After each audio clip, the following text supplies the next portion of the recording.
저는 제 며느리가 저를 죽이고 있다는 걸 알았습니다. 매일 아침 그녀는 미소를 지으며 약을 가져왔어요. 매일 밤 저는 조금씩 죽어갔습니다. 의사들은 원인을 찾지 못했고 제 아들은 아무것도 눈치채지 못했어요. 하지만 제가 그녀의 침대 밑에서 발견한 것은 상상조차 할 수 없는 공포였습니다. 이것은 제 실제 이야기입니다.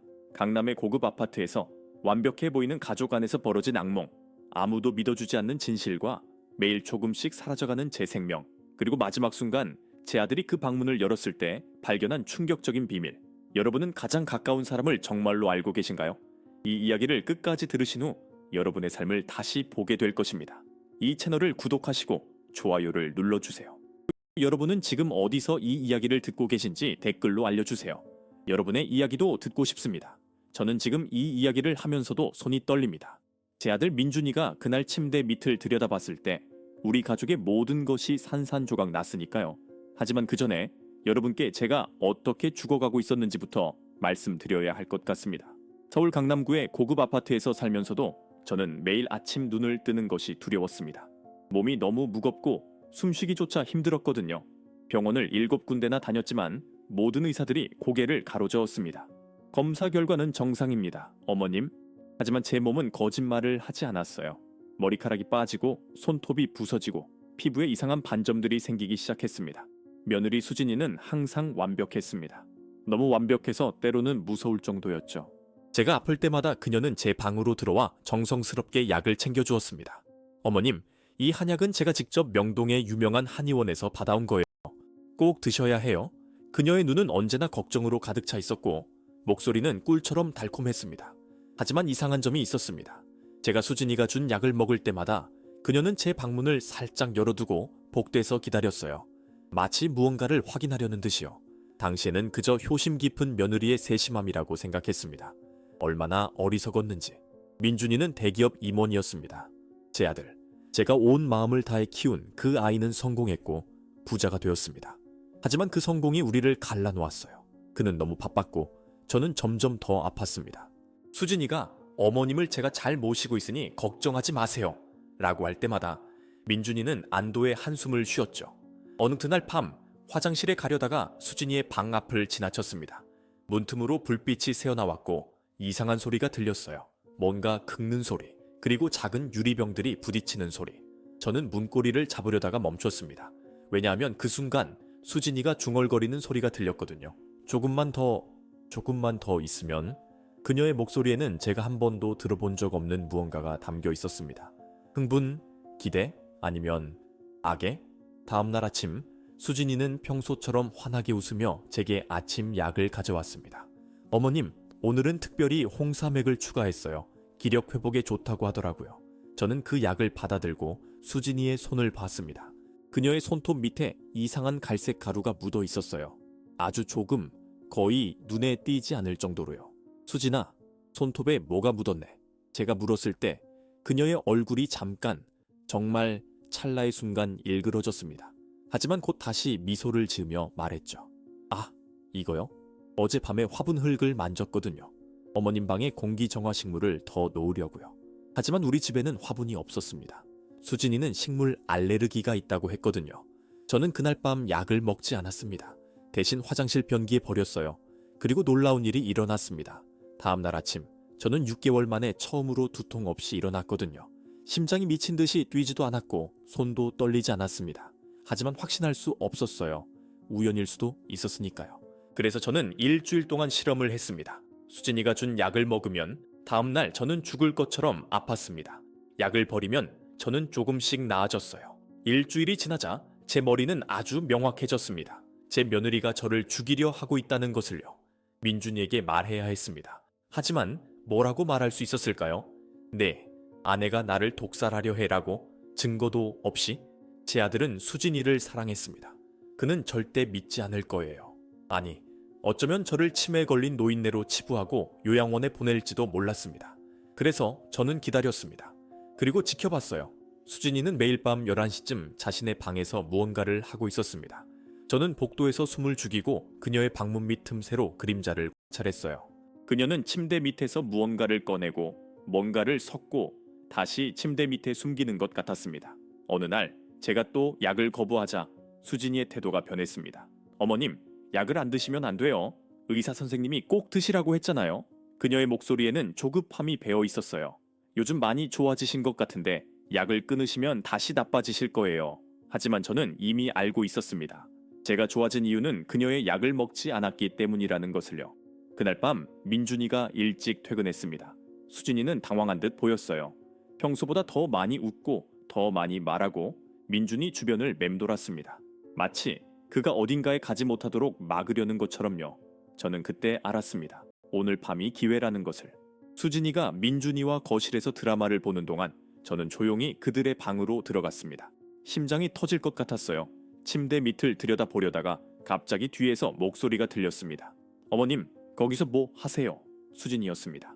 그리고 그녀의 눈에는 제가 한 번도 본 적 없는 차가운 무언가가 서려 있었습니다. 수진이의 목소리가 제 등 뒤에서 들렸을 때 저는 온몸이 얼어붙는 것을 느꼈습니다. 천천히 돌아서자 그녀는 문간에 서서 저를 바라보고 있었어요.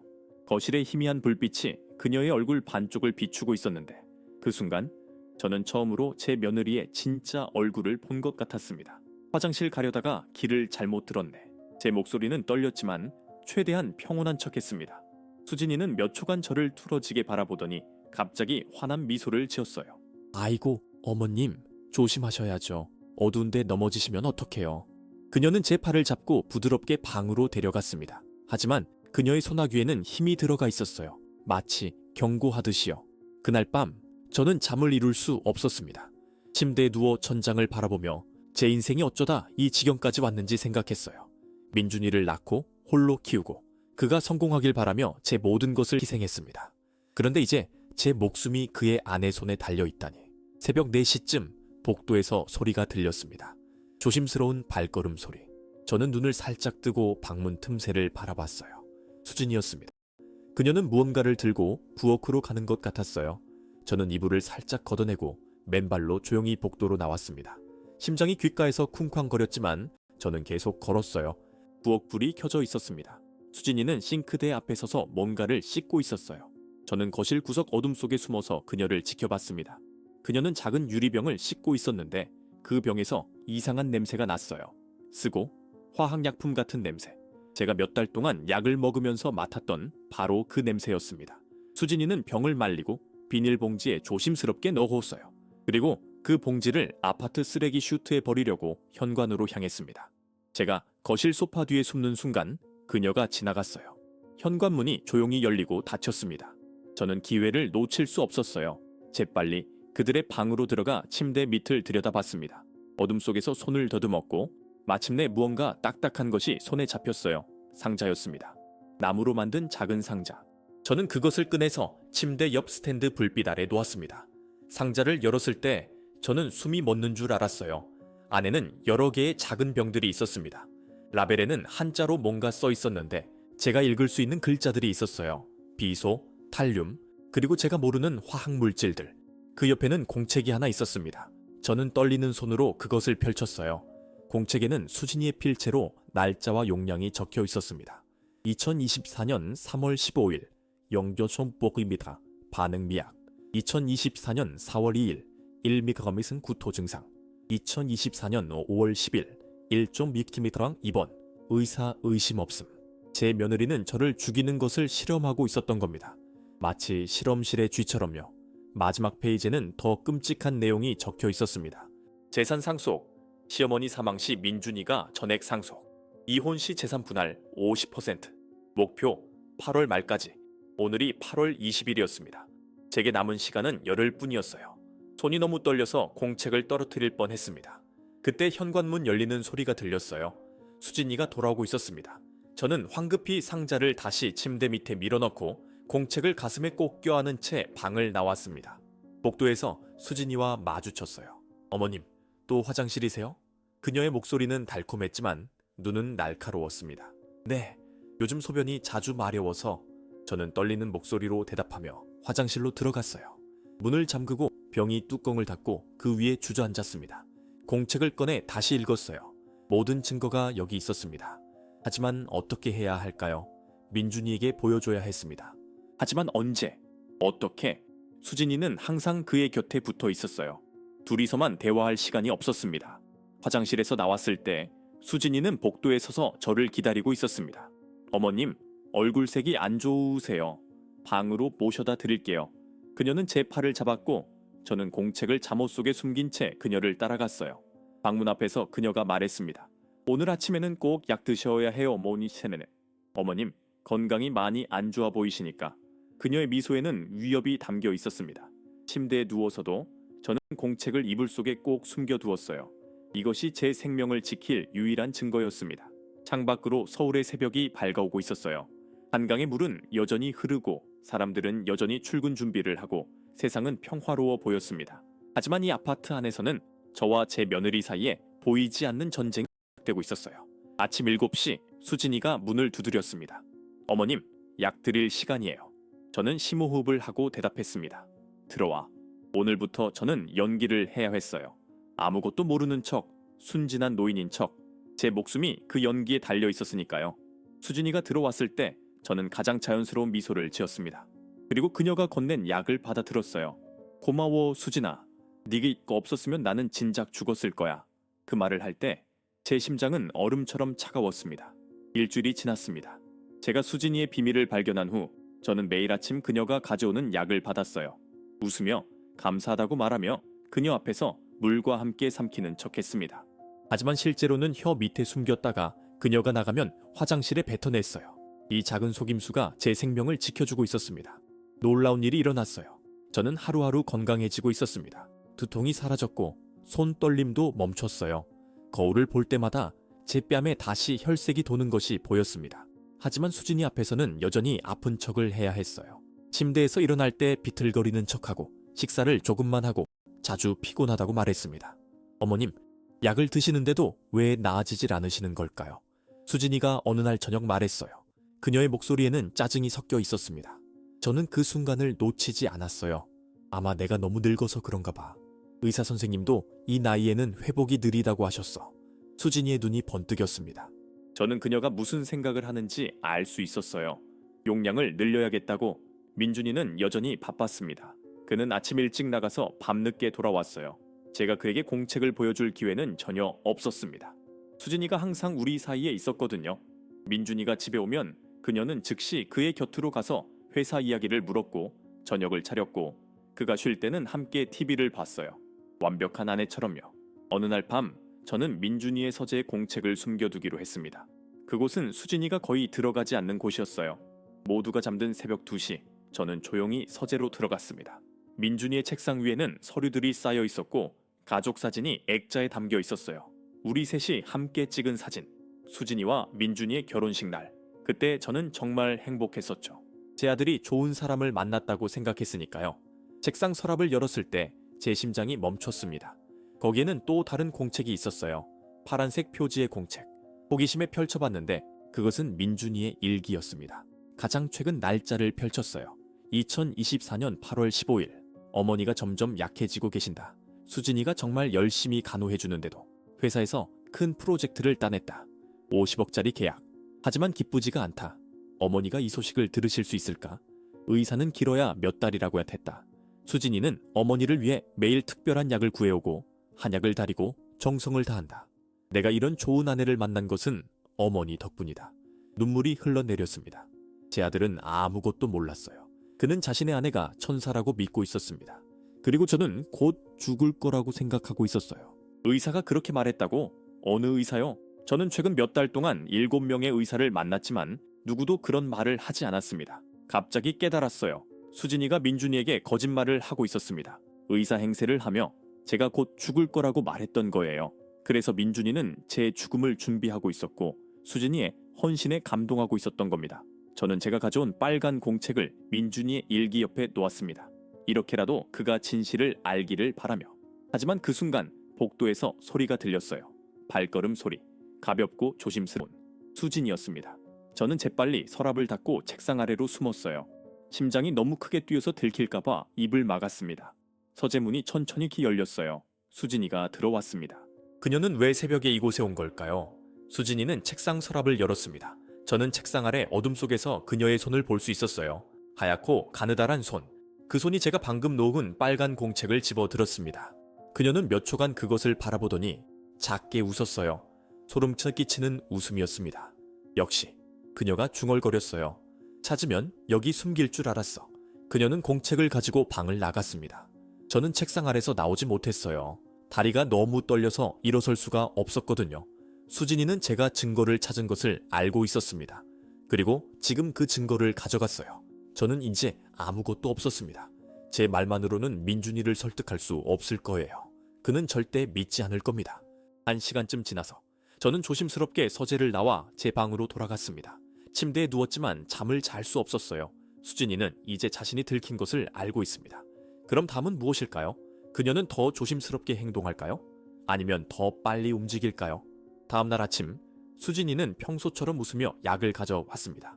하지만 뭔가 달랐어요. 그녀의 눈빛이. 어머님, 오늘은 약이 조금 달라요. 더 강한 거예요. 의사 선생님이 어머님 상태가 심각하다며 처방해 주셨어요. 그녀는 평소보다 큰 알약을 제게 건넸습니다. 저는 그 알약을 받아들었어요. 손에 든 그것이 마치 총알처럼 느껴졌습니다. 수진이는 제 앞에 앉아 저를 지켜봤어요. 오늘은 제가 실제로 삼키는지 확인하려는 것 같았습니다. 어서 드세요, 어머님. 물도 여기 있어요. 저는 알약을 입에 넣어줬습니다. 그리고 물을 마셨어요. 수진이는 제 목을 빤히 쳐다봤어요. 제가 삼키는 것을 확인하려는 듯이 저는 꿀꺽 삼키는 신용을 했습니다. 하지만 알약은 여전히 제 혀 밑에 있었어요. 잘하셨어요, 어머님. 수진이가 만족스럽게 웃으며 일어났습니다. 오늘은 푹 쉬세요. 약이 좀 강해서 졸리실 수도 있어요.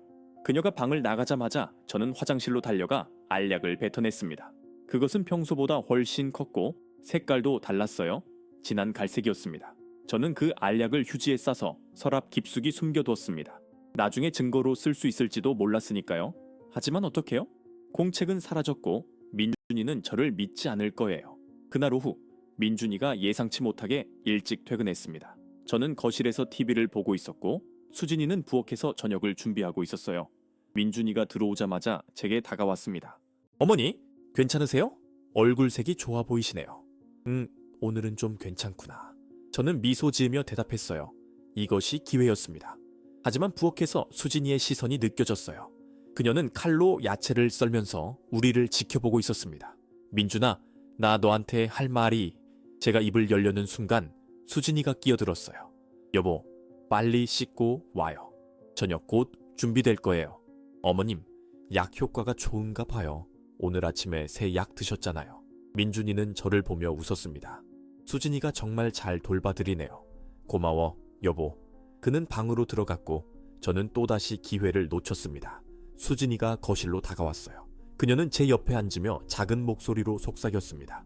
어머님, 쓸데없는 말씀 하지 마세요. 민준이를 힘들게 하고 싶지 않으시죠? 그녀의 미소는 달콤했지만 목소리에는 명확한 위협이 담겨 있었습니다. 8월 25일 저는 완전히 고립되어 있었습니다. 증거도 없고 민준이와 단둘이 대화할 기회도 없었어요.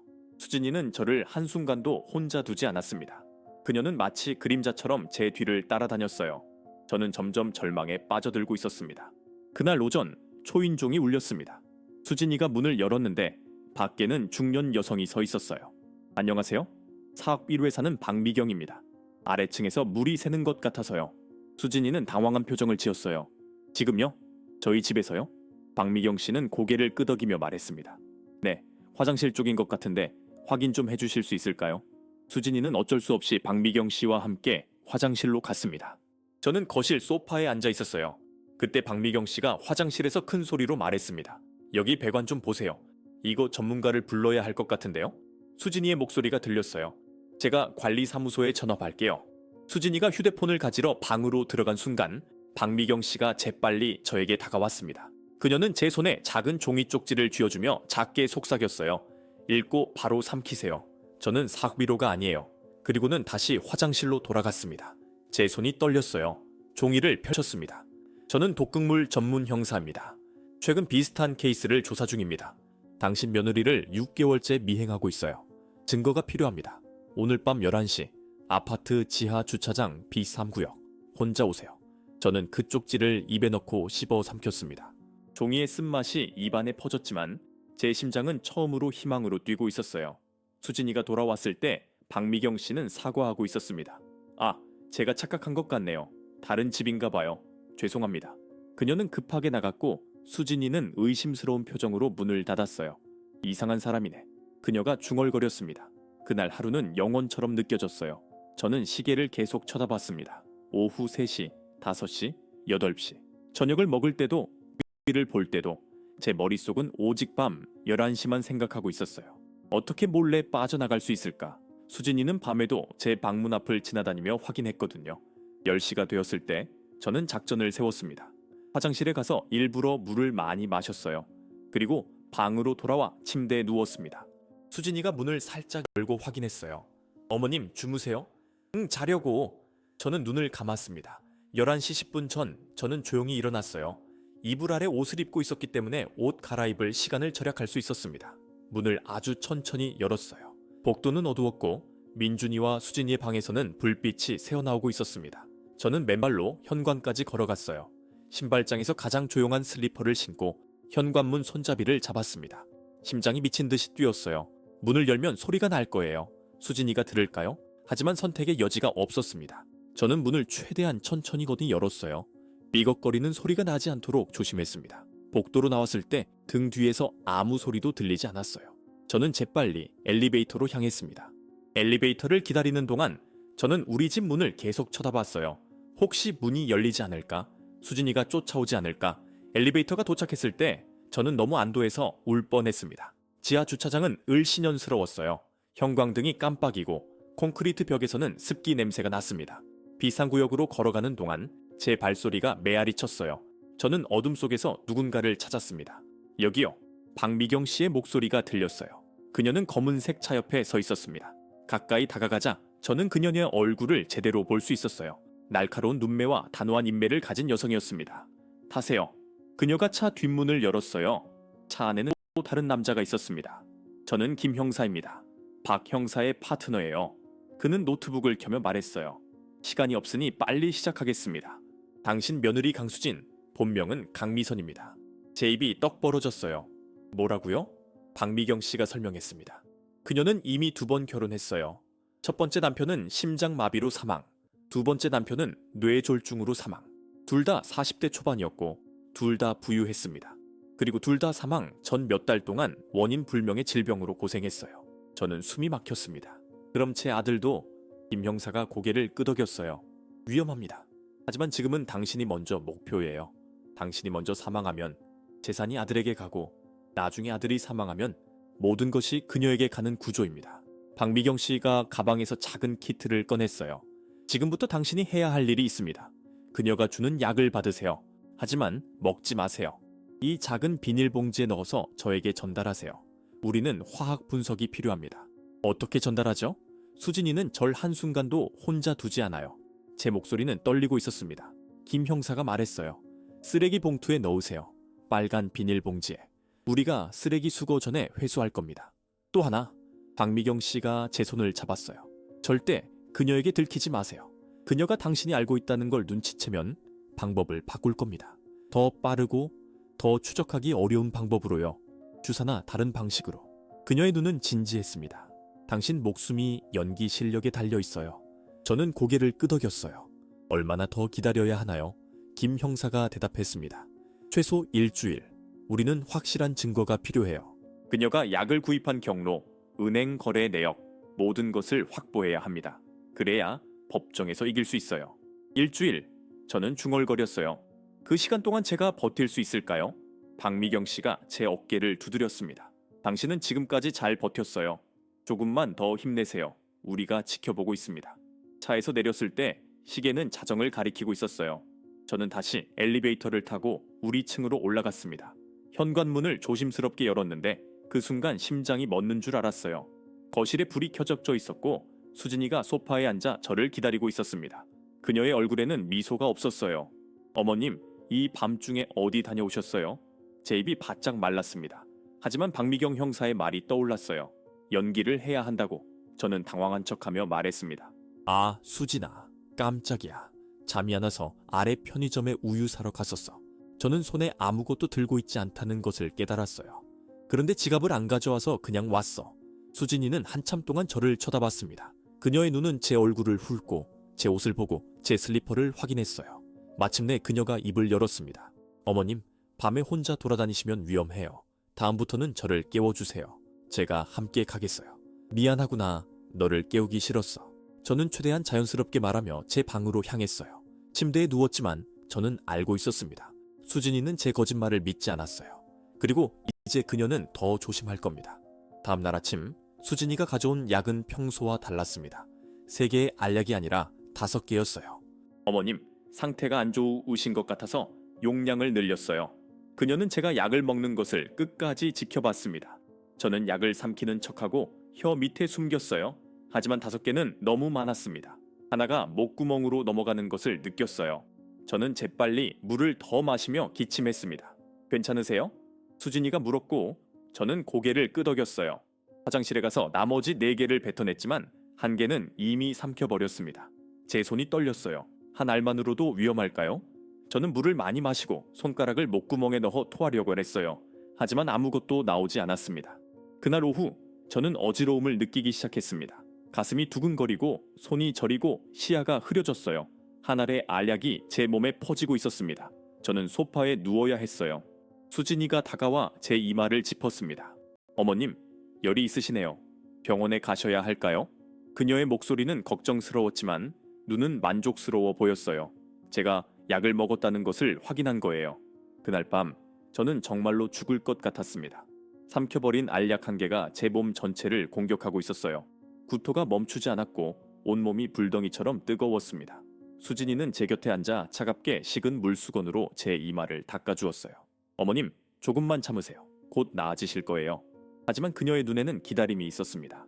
제가 죽기를 기다리는 그 차가운 기다림. 새벽 3시쯤 저는 간신히 정신을 차렸어요. 수진이는 옆방에서 자고 있었고 저는 화장실로 기어가다시피 했습니다. 거울 속 제 모습은 끔찍했어요. 눈은 충혈되어 있고 입술은 갈라져 있고 얼굴은 회색빛이었습니다.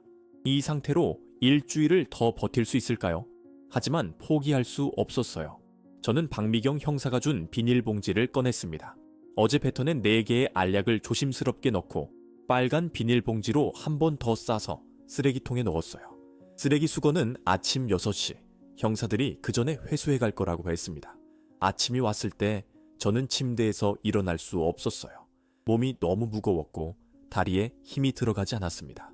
수진이가 문을 열고 들어왔어요. 어머님, 괜찮으세요? 그녀는 급하게 제게 달려왔지만 저는 그녀의 얼굴에서 실망을 봤습니다.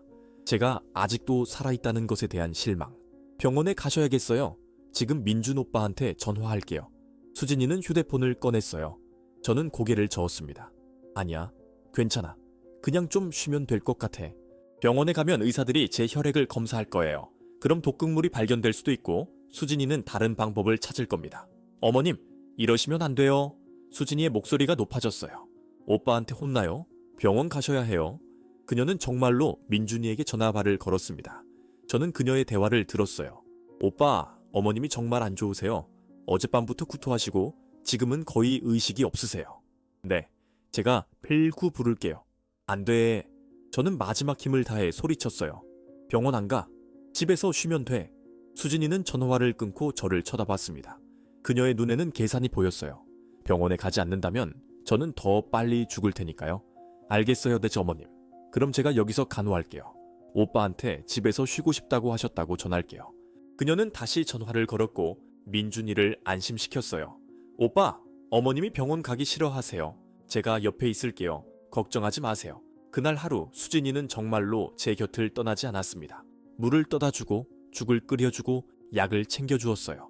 완벽한 며느리의 모습이었죠. 하지만 저는 알고 있었습니다. 그녀는 제가 오늘의 약도 먹기를 기다리고 있었어요. 오후 2시 수진이가 약을 가져왔습니다. 이번에는 6개였어요. 어머님, 상태가 너무 안 좋으셔서 용량을 더 늘렸어요. 꼭 드셔야 해요.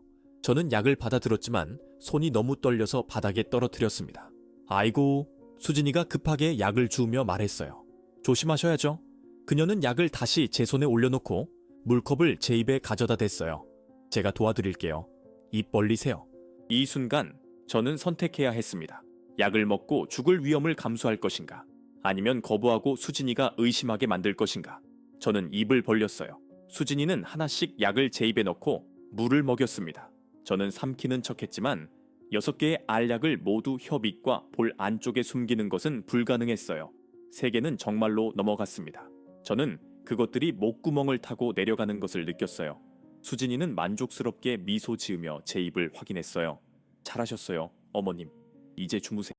그녀가 방을 나가자마자 저는 남은 3개를 뱉어냈습니다. 하지만 이미 3개를 삼켰어요. 어제보다 3배. 저는 공포에 떨었습니다. 이번에는 정말 죽을지도 몰라요. 저는 화장실로 비틀거리며 걸어가 손가락을 목구멍에 넣었어요. 토해야 했습니다. 무엇이든 토해내야 했어요. 구역질이 올라왔고 마침내 아침에 먹은 죽과 함께 뭔가가 나왔습니다. 알약 조각들이었어요. 전부는 아니었지만 일부라도 나왔습니다. 저는 병이에 매달려 울었어요. 이렇게 죽고 싶지 않았습니다. 제 아들에게 진실을 말하지도 못한 채 이렇게 비참하게 죽고 싶지 않았어요. 그때 휴대폰이 진동했습니다. 문자였어요. 모르는 번호였지만 내용을 보고 저는 그것이 박미경 형사라는 것을 알았습니다. 알약 회수 완료. 분석 중. 3일만 더 버티세요. 증거가 거의 모였습니다. 절대 포기하지 마세요. 3일. 저는 3일을 더 버텨야 했어요. 하지만 오늘 삼킨 알약들이 저를 죽일 수도 있었습니다. 저는 물을 미친 듯이 마셨어요. 희석시켜야 했습니다. 독을 물로 희석시켜서 농도를 낮춰야 했어요. 저녁이 되었을 때 저는 정말로 지옥을 경험했습니다. 온몸이 경련을 일으켰고 심장이 불규칙하게 뛰었어요. 땀이 폭포처럼 쏟아졌고 숨을 쉴 때마다 가슴에 칼이 꽂히는 것 같았습니다. 저는 이불을 움켜쥐고 비명을 참았어요. 수진이가 들으면 안 됐으니까요. 밤 9시쯤 민준이가 퇴근했습니다. 그는 제 방으로 달려와 제 손을 잡았어요. 어머니, 괜찮으세요? 수진이한테 들었어요. 병원 가셔야 해요. 그의 눈에는 진짜 걱정이 있었습니다. 제 아들, 제 사랑하는 아들. 민준아, 저는 그의 손을 꼭 잡았어요. 엄마가 너한테 할 말이 있어. 이것이 마지막 기회일 수도 있었습니다. 저는 진실을 말해야 했어요. 하지만 그 순간 수진이가 방으로 들어왔습니다. 오빠, 어머님 방해하지 마요. 쉬셔야 해요. 그녀는 민준이를 밖으로 데리고 나갔어요. 저는 그들의 대화를 들을 수 있었습니다. 오빠, 어머님이 정신이 좀 혼란스러우신 것 같아요. 아까도 이상한 말씀을 하시더라고요. 무슨 말? 민준이가 물었어요. 수진이는 잠시 망설이다가 말했습니다. 저를 의심하신대요. 제가 어머님을 해친다고. 아마 약 부작용으로 환각을 보시는 것 같아요. 저는 이불을 뒤집었었어요. 수진이는 이미 방어막을 치고 있었습니다.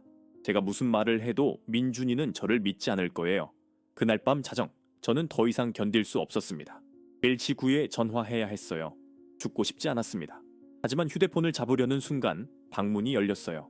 수진이였습니다. 어머님, 아직 안 주무세요?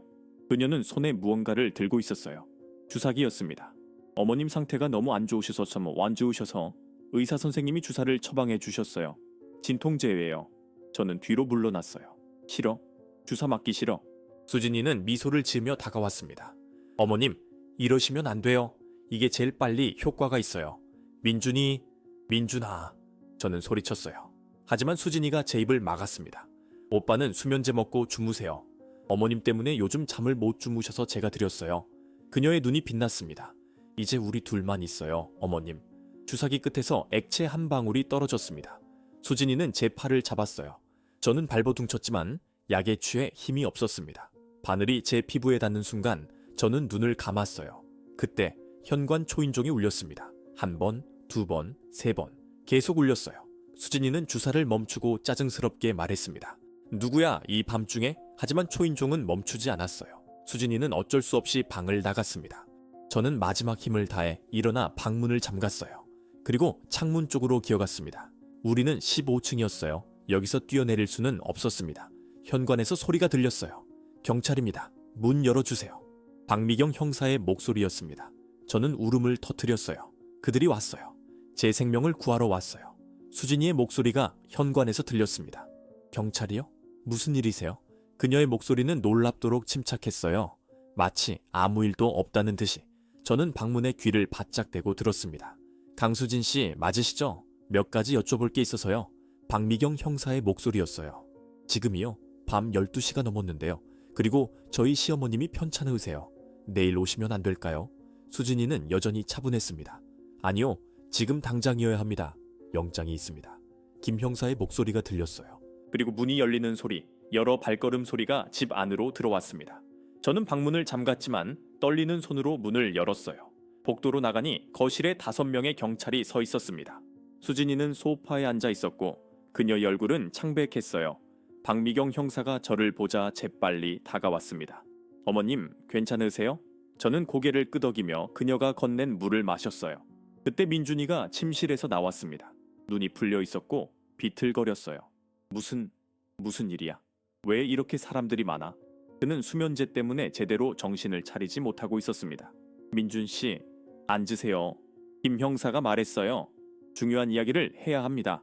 다른 경찰들은 집 안 곳곳을 수색하기 시작했어요. 수진이는 여전히 침착했습니다. 영장을 보여주세요. 무엇을 찾으시는 거죠? 박미경 형사가 서류를 꺼냈어요. 독극물 소지 및 살인 미수 혐의입니다. 그 말에 민준이가 벌떡 일어났습니다. 뭐라고요? 무슨 소리예요?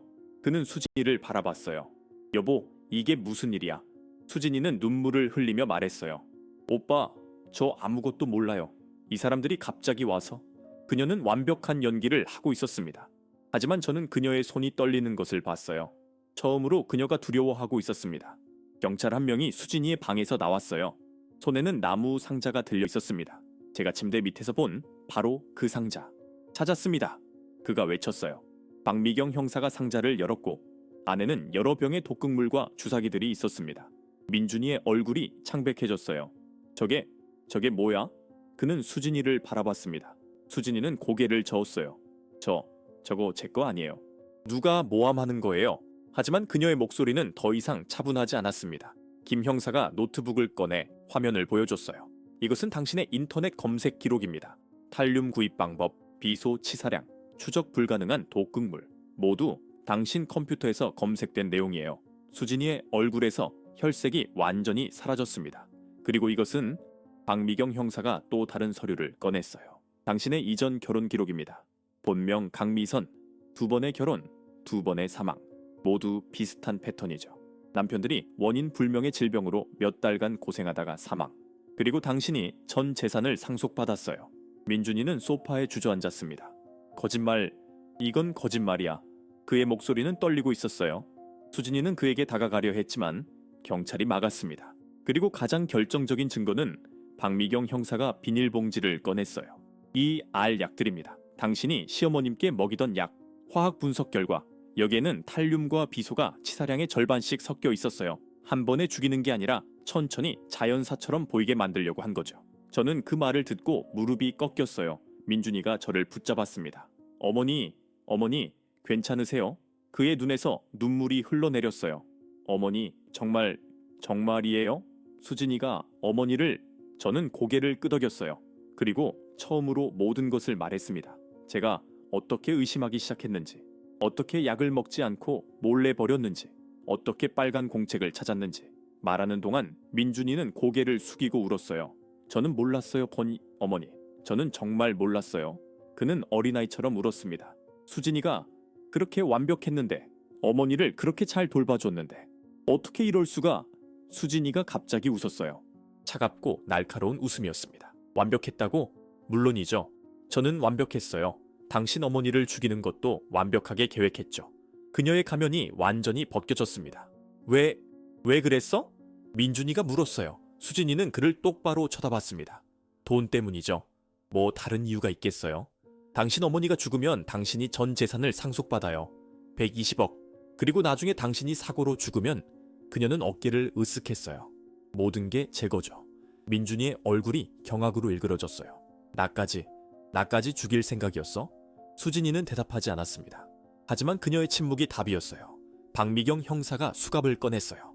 강미선, 살인미수와 독극물 소지 혐의로 체포합니다. 묵비권을 행사할 권리가 있으며 수진이는 저항하지 않았습니다. 오히려 저를 똑바로 쳐다보며 말했어요. 거의 성공할 뻔했는데. 노인네 주제에 질기게 버티더니 그 말에 민준이가 벌떡 일어나 수진이에게 달려들려 했어요.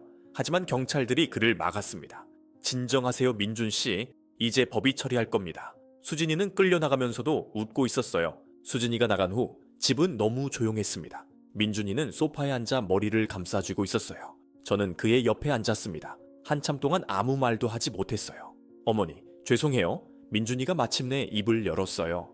제가 너무 바빠서, 너무 둔해서 어머니가 고통받는 걸 몰랐어요. 아니, 보지 않으려고 했어요. 수진이가 완벽한 아내라고 믿고 싶었어요. 저는 그의 손을 잡았습니다. 내 잘못이 아니야, 민준아.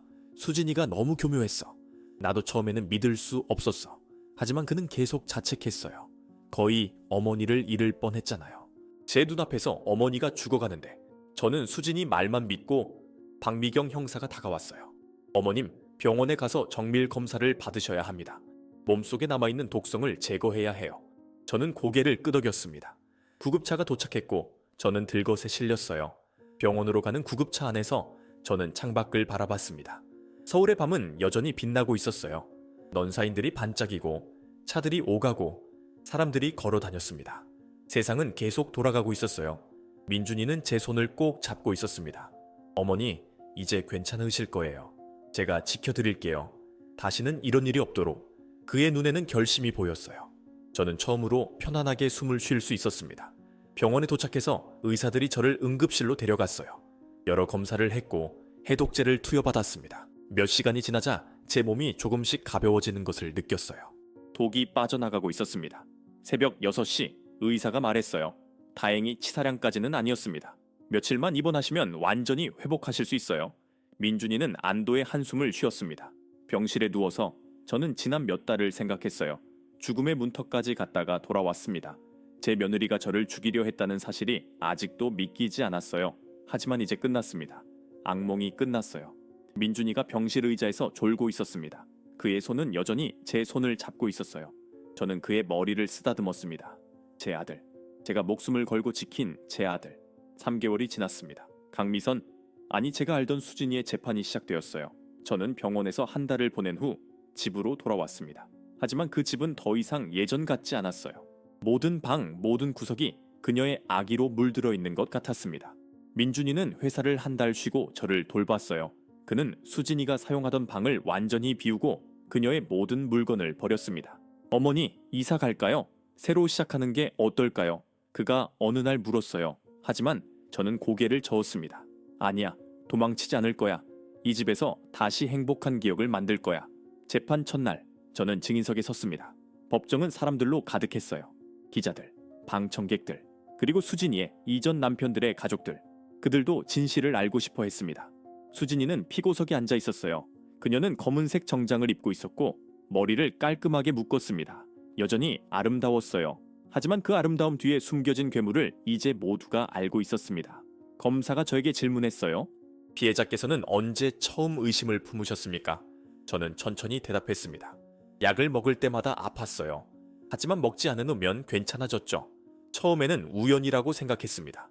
하지만 패턴이 보이기 시작했어요. 피고인이 약을 주는 모습을 설명해 주시겠습니까? 저는 눈을 감았어요. 그 순간들이 생생하게 떠올랐습니다. 그녀는 항상 웃으며 약을 가져왔어요. 어머님, 건강하셔야죠 라고 말하면서요. 하지만 그녀의 눈은 웃지 않았어요. 제가 약을 삼키는 걸 확인할 때 그녀의 눈에는 기다림이 있었습니다. 방청석에서 흐느끼는 소리가 들렸어요. 수진이의 두 번째 남편의 어머니였습니다. 그녀도 아들을 잃었어요. 같은 방식으로. 변호인이 반대 신문을 했어요. 증인께서는 피고인에게 개인적인 감정이 있으신 건 아닙니까? 며느리가 너무 완벽해서 질투하신 건 아닙니까? 그 말에 저는 웃음이 나왔어요. 질투요? 제 목숨을 빼앗으려는 사람을 질투한다고요? 하지만 증거라는 게 결국 알약뿐이지 않습니까? 그것도 증인께서 몰래 보관한 것이고요. 조작할 수 있었던 것 아닙니까? 변호인은 계속 공격했어요. 하지만 검사가 일어섰습니다. 이에 있습니다. 피고인의 컴퓨터에서 발견된 검색 기록, 침대 밑에서 발견된 독극물, 그리고 피고인이 직접 작성한 공책. 이 모든 것을 증인이 조작했다는 겁니까? 판사가 변호인의 질문을 기각했어요. 다음 증인은 박미경 형사였습니다. 그녀는 수진이를 6개월간 미행한 과정을 설명했어요. 피고인은 강남의 한 불법 약국에서 정기적으로 독극물을 구매했습니다. CCTV 영상이 있고 약국 주인의 증언도 확보했습니다. 화면에 영상이 재생되었어요. 수진이가 작은 약국에 들어가는 모습, 약을 받아 나오는 모습. 그녀의 얼굴은 선명했습니다. 변명의 여지가 없었어요. 그리고 이것은 피고인의 은행 거래 내역입니다. 박미경 형사가 서류를 제시했어요. 피고인은 첫 번째 남편이 사망한 후 15억, 두 번째 남편이 사망한 후 20억을 상속받았습니다. 그리고 세 번째 결혼, 즉 민준 씨와의 결혼 직후부터 다시 독극물을 구매하기 시작했죠. 민준이도 증인석에 섰습니다. 그는 수척해 보였어요. 지난 3개월 동안 그는 많이 무너졌습니다. 저는 아무것도 몰랐습니다. 그의 목소리는 떨렸어요. 수진이가, 아니 강미선이 저를 사랑한다고 믿었어요. 어머니를 돌보는 모습을 보며 좋은 아내라고 생각했습니다. 하지만 그녀는 저희 모두를 죽이려고 했어요. 피고인에게 하고 싶은 말이 있습니까? 검사가 물었어요. 민준이는 수진이를 쳐다봤습니다. 왜요? 왜 그랬어요? 제가 당신을 사랑했잖아요. 당신이 원하는 건 다 해줬잖아요. 수진이는 처음으로 표정을 바꿨어요. 그녀는 민준이를 보며 차갑게 웃었습니다. 사랑? 사랑으로 뭘 사요? 돈이 필요했어요. 당신은 그저 ATM이었을 뿐이에요. 그 말에 방청석이 술렁였습니다. 재판은 일주일간 계속되었어요. 독성학 전문가, 심리학자, 수진이의 전 남편들을 알던 사람들이 차례로 증언했습니다. 모든 증거는 수진이를 가리키고 있었어요. 마지막 날 수진이가 최후 진술을 했습니다. 저는 가난하게 자랐어요.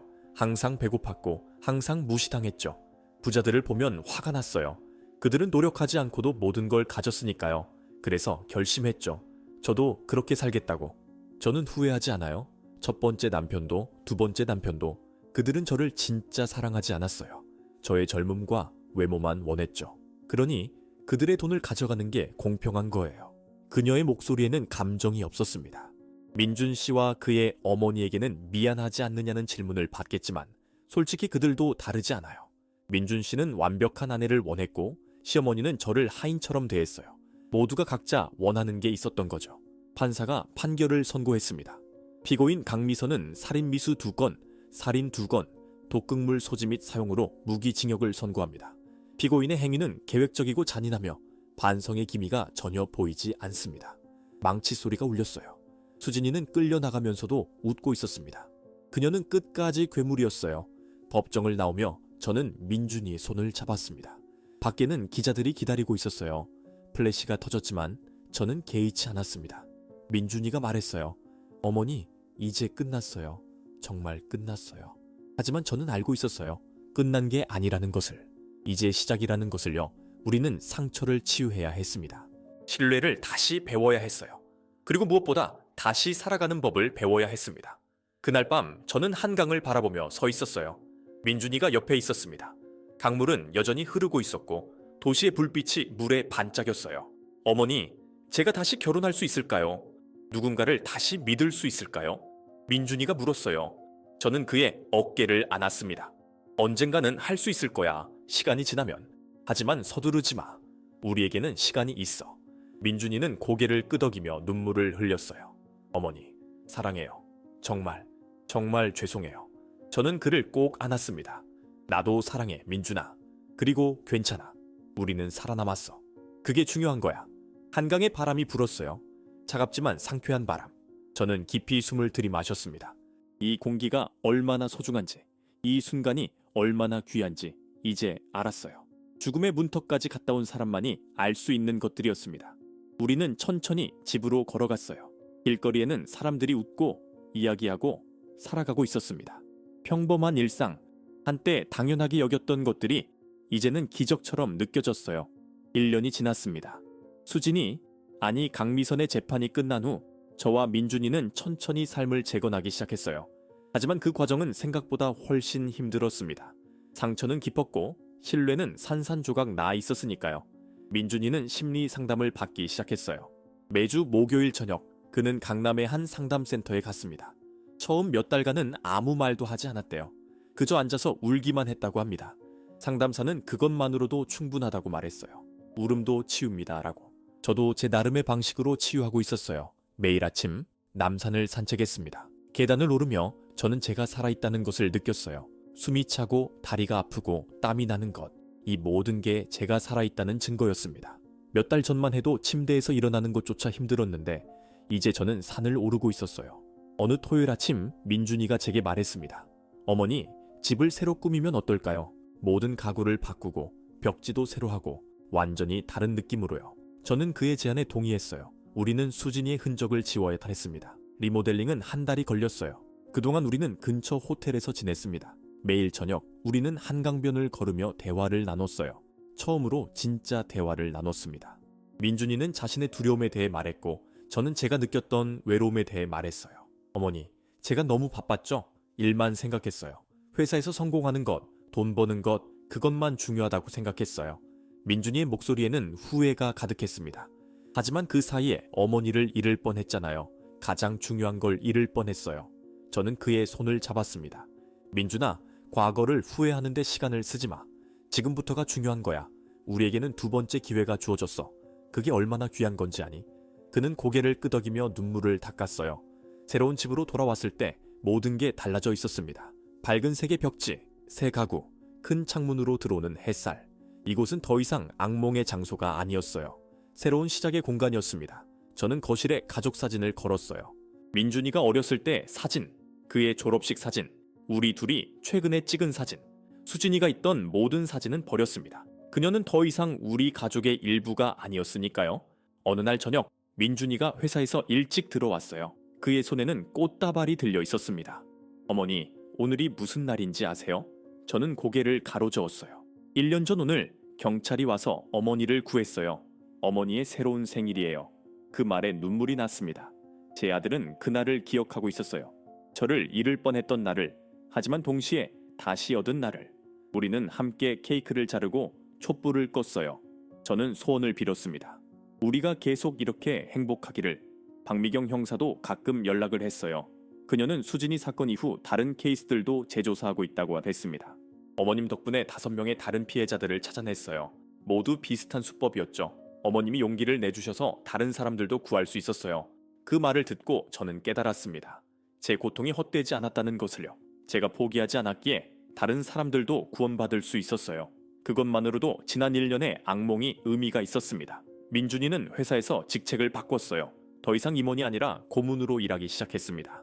어머니, 저 이제 매일 저녁 6시에 집에 올 수 있어요. 주말에도 일하지 않아도 돼요. 그의 이 얼굴에는 평화가 있었습니다. 우리는 새로운 루틴을 만들었어요. 매일 아침 함께 조깅하고 저녁에는 함께 요리하고 주말에는 영화를 보러 가거나 공원을 산책했습니다.